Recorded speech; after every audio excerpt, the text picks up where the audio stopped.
What up, what up, what up? Welcome to RDNA. I am Mr. Williams.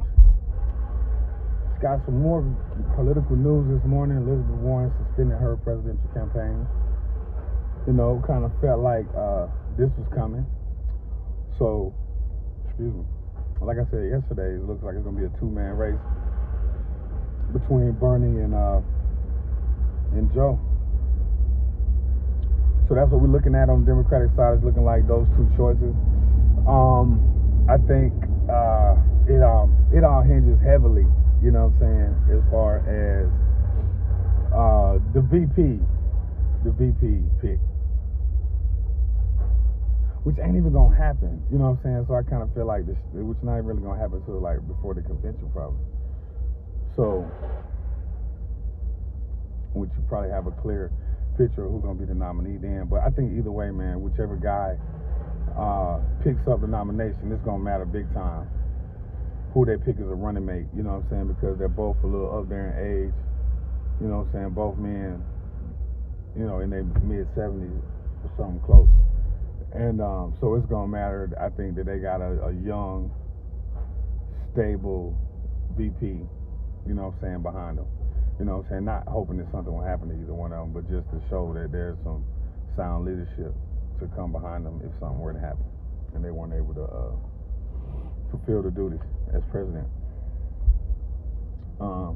So it's now that Liz Warren suspended her campaign, it's kind of gonna be some wondering where is her support gonna go. Is she gonna throw that love to Bernie, or is she gonna do like the rest of the field? It seems like, and throw her support behind Biden, which would kind of, I think, further solidify his inevitability as a Democratic nominee for the 2020 presidential election. But like I said, man, I'm in it. I held my nose and voted for Clinton last time. I just didn't think she was a good candidate. I was talking to my boy yesterday, and he used that term that Republicans fall in line and Democrats got to fall in love.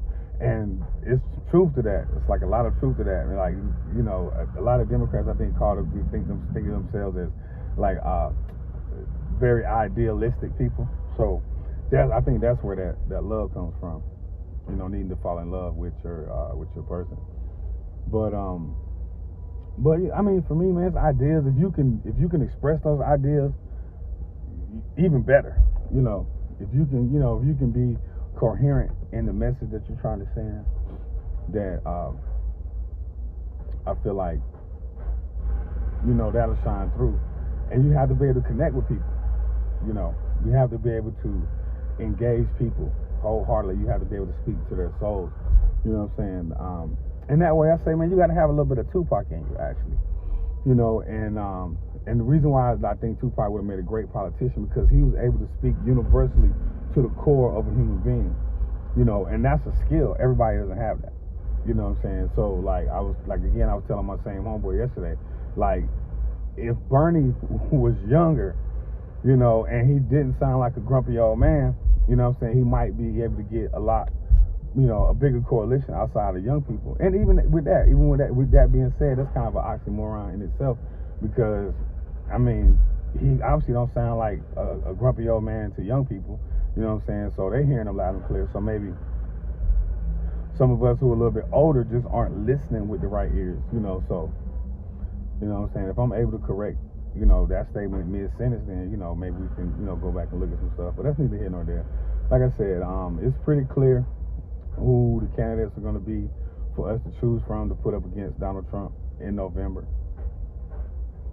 And I'm with it, you know what I'm saying? I'm with it. I feel like we gotta take the White House back at least. But you want to get a hold of the Senate too, because you're not gonna be able to get so much done if the government split like that. If you got the Republicans running one house and then you got Democrats running the other one, because Congress can do they can pass all the stuff they want to over there at Democratic Congress. But if the leader of the Republican Senate ain't gonna bring it up for a vote, then it's all for naught. And if you're not getting the messaging out that you passed all these bills that Mitch McConnell isn't bringing up for a vote because the media is too busy talking about Donald Trump or talking about, there's so much other stuff to be distracted by, and so unless you're watching C-SPAN all day, you're not really getting the full breadth of what's going on, you know what I'm saying, in your political system, which affects all of us at some point, you know what I'm saying. If you might not believe it, real shit, but it's the circle of life, the same thing in anything out there in nature. This thing eat that thing, something else eat that thing, something else come along eat that thing, something takes a poop, and so on and so forth.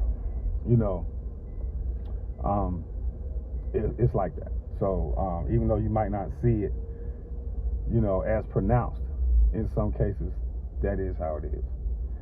And those are just a few of my thoughts on that. Again,